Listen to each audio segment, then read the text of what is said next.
I was doing a Schroth method where it was like breathing, like different breathing exercises to do, to try and like push your spine the other way a little bit and like maintain it. So like I can even like take that into my training or like into my everyday life, just to like maintain the pain and just like try and keep my scoliosis kind of in check. Between Reps with Simone Charley. Hey guys, it's Simone Charley here, forward for the Orlando Pride in the NWSL, and welcome to another episode of Between Reps. Today we're going to be talking to Olivia Kelly, a gymnast for the Missouri Tigers.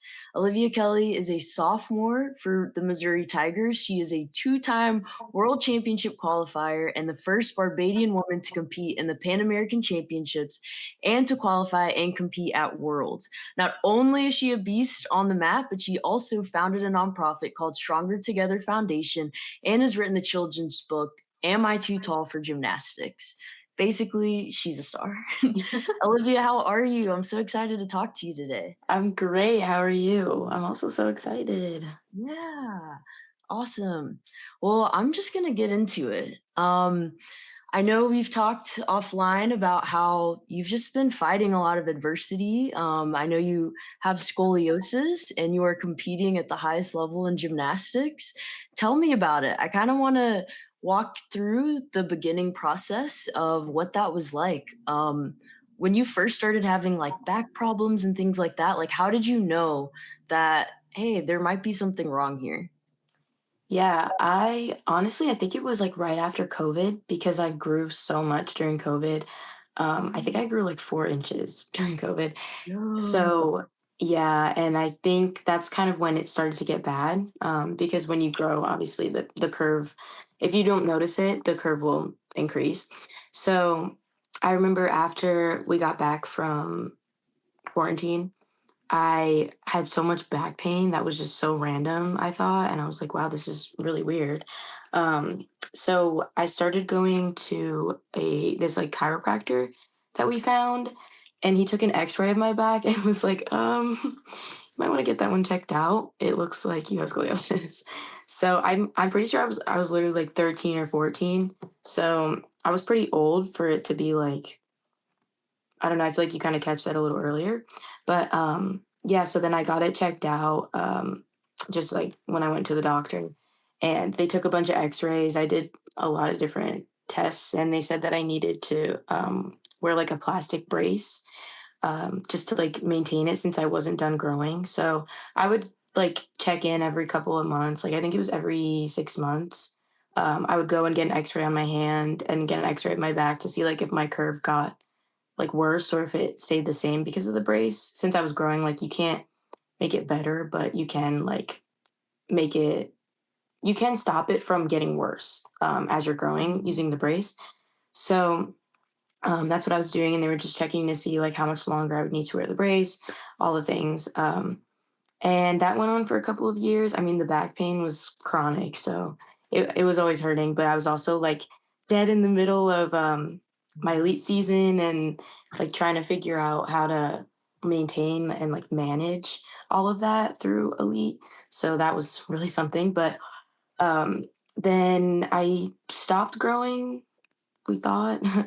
And I stopped wearing the brace, and my curve stayed pretty much the same. So it is like 32 to like 34 degrees or something like that. Um, and yeah, so it's kind of just something that I have to like deal with and manage. But being in college, it has been like better managing it, considering I'm not like training as many hours as I used to and and everything. So, but yeah, it was definitely a journey and it was so long. So you mentioned how you had to wear a back brace. Was that something you had to wear like 24/7? Like you're in school wearing the back brace, you're at training. Like what was that process like of trying to recover and to manage it? Like did you have to like take a step away from gymnastics for a while? What did that look like? Um, I literally refused to take a step away just because, like I said, I was like in the middle of my elite season and I was like, I can't stop right now. Like the momentum was too strong. So I wore the brace since I was homeschooled. I would train at the gym and then I would do school at the gym and then train again and then go home. So sometimes I would wear it in between practices, but mostly I'd wear it at home. I forgot how many, like exactly how many hours I was supposed to be wearing it, but it kept going down, like it kept decreasing as it went on. But I definitely wore it to sleep, and that was just so uncomfortable. Oh, I hated it. It was so uncomfortable because it's literally plastic. So it Whoa. was so uncomfortable, but did what had to be done, I guess. No, I feel that. Yeah. Um, I know you'd mentioned how the doctor said you might have to retire once you found out about scoliosis. What was that feeling when you got that news? Did you even consider that? Or did you like No. reject it immediately? Like, no, I'm not retiring. I'm no. Or was Yeah, it like, that I don't one know, we'll figure it out? that one just flew over my head. I was like, I don't know what you're talking about. I was too young. I was like, that's not happening. Um, I was like, there's just no way. So that was like an immediate no. I literally said no. So that was out of the question, like effective immediately. So I didn't really have time to like think about it too hard. I was like, no. And then he's like, okay, well, you can like manage it. It was very quick, like turn around. Like I was like, no. Yeah. How is that managing process like? I feel like as an elite athlete, a lot of it is having to like listen to your body, knowing when to stop, knowing when to push. And I feel Mhm. like especially at that young age, that can be challenging. Yeah, what was that management like? Were you having to go to rehab a certain amount of times a week or having to like, hey, maybe I can't do these reps. I need to chill a little bit because I'm feeling it. Like what was that like mentally? Having to like figure out how to push yourself and then knowing when to chill. Yeah, I think my coach was very good about it too. Like obviously it's not something I can fix overnight or really fix at all.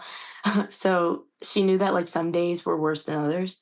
And I definitely knew that too. And like I think I was pretty good about knowing when I can push and when I can't.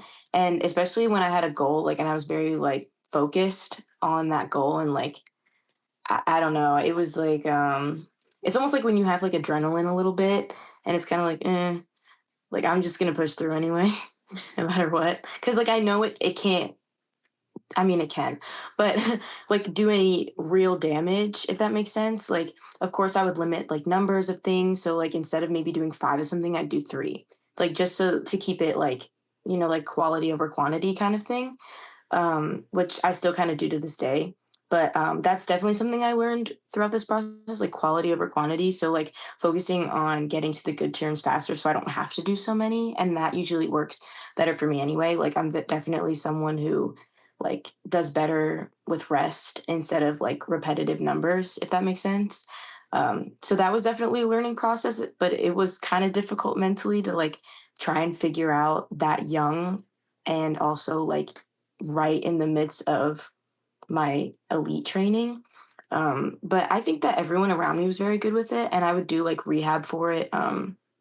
When I was doing a Schroth method, where it was like breathing, like different breathing exercises to do, to try and like push your spine the other way a little bit and like maintain it. So like I can even like take that into my training or like into my everyday life, just to like maintain the pain and just like try and keep my scoliosis kind of in check, if that makes sense.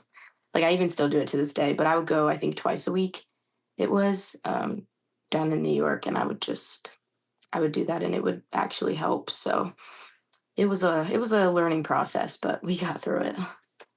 Yeah. No, something you mentioned I think is so important is being able to listen to your body and know when to push and how quality is better than quantity. Cause I think for Mhm. me at a young age, similarly, it was in my head like, oh, you always have to do extra reps. You have to go Yeah. the extra mile. That's what makes you the best. And I feel like as I've gotten older, I'm realizing how important recovery is, especially Mhm. when it comes to injury prevention and how just as hard as you train is how hard you need to recover as well. Yep. And so it's not about just like doing as many reps as possible, but like bringing the highest level of focus to the limited amount of reps you're going to do. And Yeah. like that is what's going to catapult you to the next level. So for you to Yeah. like learn that so young is like so awesome. Yeah. I'm curious to hear about like how did this impact your recruiting process and in college, was this something that you had to like tell coaches like, hey, I have scoliosis, I'm having to manage it, and this is what I have to do in order to manage it? Were these conversations you had to have? Yeah, what was that like? And how did that kind of impact you as a gymnast and how you saw yourself and the goals that you had for yourself? Yeah, so I definitely told all of the schools I was like looking at. Um, I definitely told them, and I was like asking questions about how I would be able to manage it. Of course, I was like young during the recruiting process, kind of like I was 16. So asking about it, I was kind of like just asking about it, but I realized how important it was for me to ask about it. I mean, obviously, I knew it was important, but it's just now I'm like so grateful that I did ask about it because I'm like fortunately at a school where um, they treat it so well. And like I used to ask about how the athletic trainers will handle it, how the coaches will handle it, like how it would affect my training. And that's definitely something that, like, something good that came out of here. I definitely manage it so well here, and they do such a good job with like asking me how I feel certain days. And like I did say, I am actually doing better with the pain, just because I'm not training as many hours, and I also have so many resources literally at my fingertips to help me with like the pain and everything. So I'm definitely doing so much better with it. And obviously now I'm older, I know my body a little bit better, and I'm more like disciplined when it comes to doing my rehab. And all of like those factors, they definitely add up. So I'm really glad that in the recruiting process I did ask about those things, but like I wasn't harping on it, if that makes sense. Like I didn't think about it too hard as I was recruiting, just because I don't know, it was just like a normal thing I was going through, if that makes sense. And I was just like, or felt normal-ish to me, because I was like, well, this is my life now, and I'm gonna have to figure out how to maintain it anyway. So but yeah, I think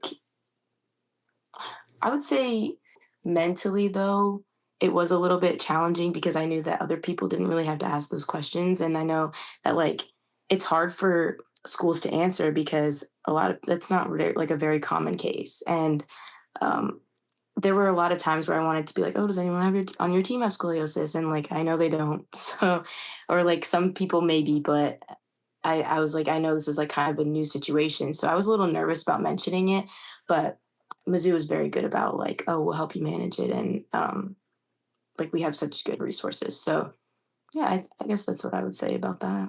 As you've progressed of like, I know we've talked about you dealing with scoliosis and the recruiting process, and now you're in college, you're a sophomore. And I know that the like jump from high school to college can be a big one.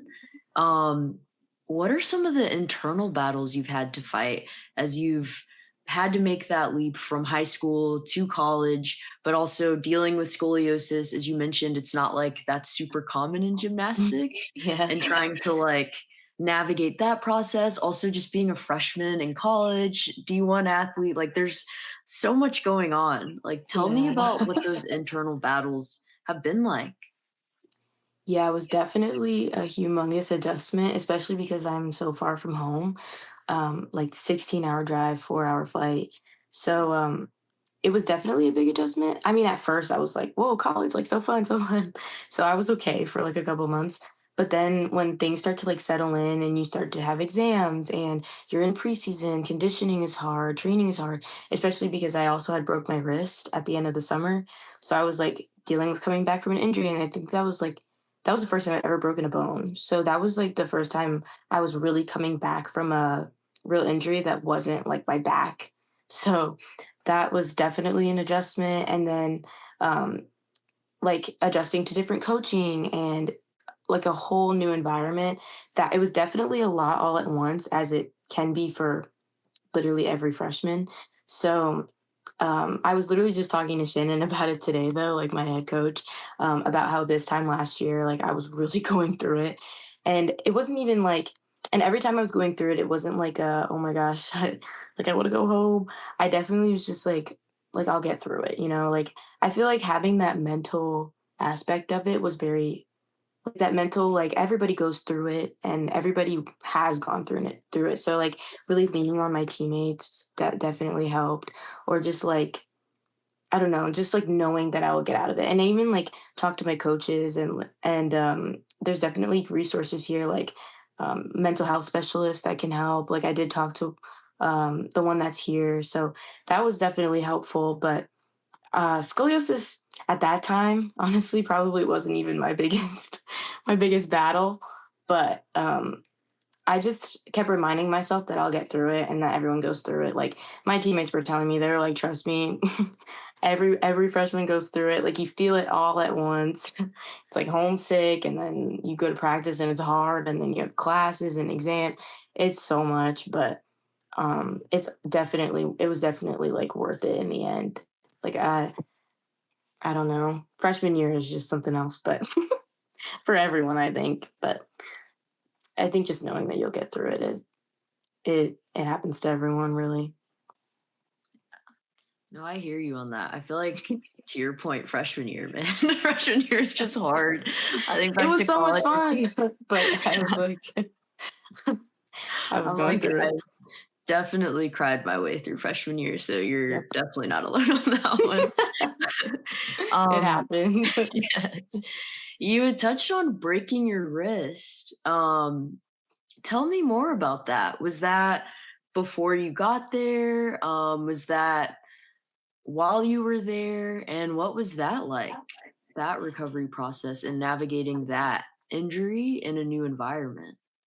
Yeah, you're gonna laugh at this, but I I broke my wrist 3 weeks into the summer on an electric scooter.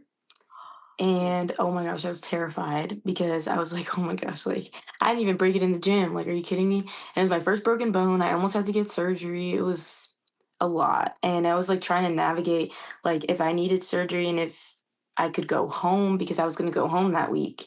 And it was like if I needed surgery, I couldn't go home yet. And it was just a whole big thing. So luckily I didn't need surgery, but I got put in a cast for like 8 weeks. And the coaches were so good about it. Like genuinely, I was so nervous to tell the coaches, but they were so good about it.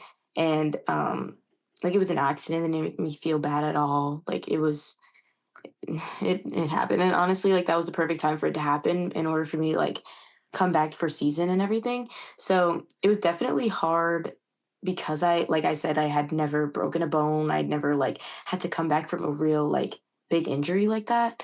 So that in itself was already new, so then plus the new environment, I mean, like, recipe for disaster, but, the athletic trainers were really good, the coaches were really good about it, even my teammates, like, they were so helpful, and they were just, like in just telling me, like, "You're doing great," like, "You're gonna get through it," like, I've been just even telling me about their own injuries and just being someone for me to like lean on. That was definitely helpful. But the first month of me coming back was definitely so hard. But then I remember having a talk with Shannon, and he was like, I think I was getting overwhelmed at just like I wanted to get back for season, but he's like, you're focusing on that like January, whatever we start season, January like 5th or something. He's like, you're focusing on that day instead of like taking it each day at a time. And that definitely helped so much. And I just started taking it one day at a time and trusting the process. And I didn't even compete the first like I think it was 3 meets. I didn't compete, but I wasn't worried. Like I was on my own path, and I knew that like if I just put my head down and did the work, that eventually like I'd get the results I wanted. And I'm just so glad. Like I was so surprised that even I was like ready for bars. Like bars was one of my first things I was ready. I was like, I used my wrist the most on that one. But yeah, like I just remember that just taking it one day at a time. And that whole talk definitely just like switched my whole entire view on everything and helped me like a lot mentally get through that injury and like getting back and everything. Wow. No, one thing that you said that I think is so important is like giving your body time to heal. I think, especially even I think in my like injury recovery journey, Mhm. it's so easy to like put a deadline on it and to be like, okay, I want to be back by this day. And then you just are like fighting tooth and nail for that Yeah. day instead of like letting your body tell you when it's ready to Yeah. compete and ready to play again or ready to compete again. Yeah. And yeah, I feel like once you're able to do that, it kind of like lets a weight off and you're able to Mhm. just give everything you have into this moment and day by day slowly chip away at it. Yep. Um, I want to know more about what was that first meet like? Like you said you broke your wrist in the summertime and Mhm. then you didn't compete until January. So that's a good amount of time away. Like what was that feeling stepping onto the mat, walking in and just like taking it all in? Like you'd waited so long for that moment and even just everything you've gone through with scoliosis, like how was that? What did that feel like? Yeah, I thought I was gonna be way nervous than I was. Um, but I really just wasn't nervous at all just because I felt ready.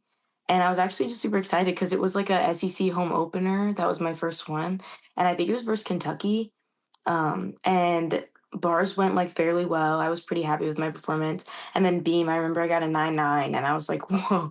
So I was super excited, honestly. I just wasn't nervous at all. And I also remember too, like my first meet on beam, that meet, the anchor fell, or not the anchor, the first person fell on beam. And I was like, well, my routine's gonna count, but I still wasn't like nervous.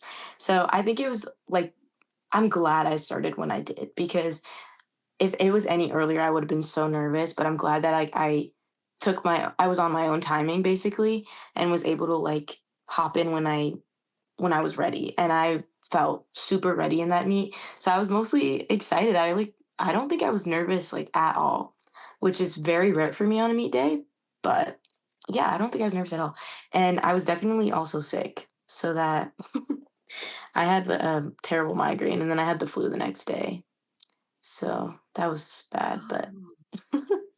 and we had LSU that weekend, and I was down with the flu for like 3 days. I had like a 107 fever. It was really bad.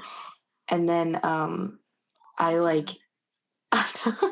and then I was okay by Wednesday, which was travel day. So I went in to practice in the morning and I did a beam routine and then I competed at LSU like 2 days later and did beam. Cause I was like, I don't care, I'm competing this weekend. Cause I did it once and I was like, I don't ever want to stop. Oh, you're tough. Yo, a fever, a migraine, and you're like, no, I don't care. I'm competing. I don't care. It's It's the been way too adrenaline. It's long. the I'm adrenaline. doing it. Like, You can do anything off adrenaline, like I swear. yo, that's awesome. Yeah. No, I'm like, it's so interesting just like hearing your journey and just the things you've gone through because it seems like every lesson you've learned just builds off the other. I'm curious to know, like, with the things that you've gone through your freshman year, what are some lessons you've learned that you're like bringing into your sophomore year? I would say one of them is definitely the one I was saying earlier about taking it one day at a time. Because even right now, I'm like reverting back to my old ways, and I'm like, no, no, no, no. Like, take it one day at a time, and like just try to get better each day, each turn. Even like even just taking it like one turn at a time, like that helped me tremendously last year. So definitely trying to bring that one back this year. And then to like not take anything for granted because last year went so fast. Like everyone told me it would go fast, but I really didn't believe it. Like I didn't think it would go that fast. And it went so fast. Like I can't believe I'm a sophomore. Like they say freshman and I still turn my head and I'm like, no. Like so I would say definitely like don't take anything for granted. Cause also like obviously I broke my wrist. Like that happened in zero point 0.2 seconds, So like just really being grateful for like where my feet are at and to like focus on where my feet are at and just like not to look ahead because I definitely have a problem of living in the future and the past and all the things, but like I want to like really try and live in the moment. Oh, that's so real. I feel like, especially as an athlete, kind of like we were talking about earlier, you're always like looking forward of like, oh, I'm trying to achieve this, I'm trying to do this and accomplish this. And it's like Yeah. the only thing you have control over is where your feet are right now and the present and what can I do with my present. Hmm. I know a goal of yours is to compete in the 2028 Olympics, which is super exciting. Um, And I know you've also competed in the Pan American Games and the World Championships. Tell me about that. What was that experience like? Like when you walk out on the mat and you're like, "Oh my gosh, like I'm the first woman from Barbados to compete here." Like what is that feeling? It was definitely so cool. And one thing about like elite and traveling to all those different countries, it was like that was honestly one of the best experiences of my life. Like just meeting all these like new people from different countries and um even just like going to countries I probably would never go to like on the regular. So that in itself is just amazing. And then the competition aspect, honestly, like it's it's just unreal. Like, I remember stepping out onto, Worlds for the first time in Liverpool, and I, like, stepped in the arena and I was just, like, starstruck. I was like, "Whoa, this is crazy." And I think I was with, I don't remember which time, but I do remember the one time I was with Italy. I think that was the first time, and or the second time. Either way. And I was just like, "Oh my gosh, like I'm actually with like the highest level competitors." Like it didn't like process for me until I like actually would see like the US or like Canada or like Italy. Cause like obviously I'm seeing super good gymnastics from other countries, but like I don't like see that on the regular. But seeing people that I would normally see on TV, I was like, whoa, this is crazy. Like in real time. And it's honestly, while I'm competing, honestly, I wasn't that nervous, surprisingly. I was so nervous before every time. But when I'm like out there, I'm not that nervous, especially because it seems like there's a lot of people there, which there definitely are. But like they block it out with like purple lights. So it kind of just feels like I'm at practice. And it goes super quick. So it's honestly just it goes too fast for me to be even nervous. So I really got to soak it all in. And it was just, it's so amazing. And that's definitely an experience I will never forget both times. Wow. Is there anything in particular you tell yourself as you go out there to compete, like a mantra or just anything that you try to focus on while you're out there? I think for elite, it was definitely different than college. I honestly don't remember for elite that much. I think I would just give myself cues and everything. But now, as I'm a little bit older too, like I start to kind of focus on my self talk because that's always something I struggled with like positive self talk, especially like while I'm doing gymnastics. Like it's easy for me to just be like, oh, why'd you do it like that? Do it again. Which it's good to be a little disciplined and hard on yourself, but like I definitely learned that you want to talk to yourself the way that you would want other people to talk to you or to talk to other people. Like I I definitely now say things like you got it, live. Like it's so cheesy, but it's just like things that I would want people to say to me or things that I would probably say to other people. And obviously I still use like cues and everything before I go, like how I did in elite, but now it's just a little more like focused on like enjoy the routine, like have fun while you're doing it kind of thing. Like cuz I realize I do better when I'm like happy while I'm doing my sport, which I'm sure a lot of people probably have also realized that. Like you just do better when you're happy. So that's something I kind of wish that I did in elite. But I mean, the thing I was doing in elite was working anyway. But this was probably better. No, I love that when you're talking about talking to yourself how you'd want someone else to talk to you. Mhm. I feel like that's something I've really tried to like channel this year. Because I read Mhm. this quote and it was like, if being hard on yourself worked, it would have worked by now. And Yeah. I feel like um, growing up as an athlete, you think that like, oh, being hard on yourself equates to being disciplined. Like, oh, Mhm. I'm setting like holding myself to a high standard and like not allowing myself to like get away with like a low quality rep or whatever it is. Right. But in actuality, when you keep beating yourself up, like it's just like bringing you down. And I feel like Yeah. for me, I'm realizing how like exactly what you said. That when I'm happy, that's when I play my best. And so like it's all about just like giving myself grace and being kind to myself and like I feel like Yeah. I'm always like, "You got next one, Simone." Like, I missed a rep or I missed a shot. "It's alright, you got next one, like, it's okay." And I Yeah. feel like that's been a huge realization of, like, actually, being kind to yourself is high key the answer all along. Yeah, So it definitely is. yeah. Well, yeah. Thank you so much, Olivia, for your time. I'm glad we've gotten to chat for a bit. Is there Yeah. anything that you would like to promote? I know you have your foundation, the Stronger Together Foundation, social media, all of that. Give us a shout out. Sure. I mean, I could just shout out like my Instagram, I guess, Yeah. or just like my book on Amazon. Um, yeah, I mean, everything's honestly on my Instagram of like all of my things, like my link tree. So yeah, my Instagram, Olivia Storm Kelly. That's all. Yeah. So everyone make sure you follow her at Olivia Storm Kelly. Um, and you said your book also is on there as Yeah. well. Mm-hmm. Yeah. It should Okay, be in the cool. bio. Sweet. Yeah. Okay, awesome.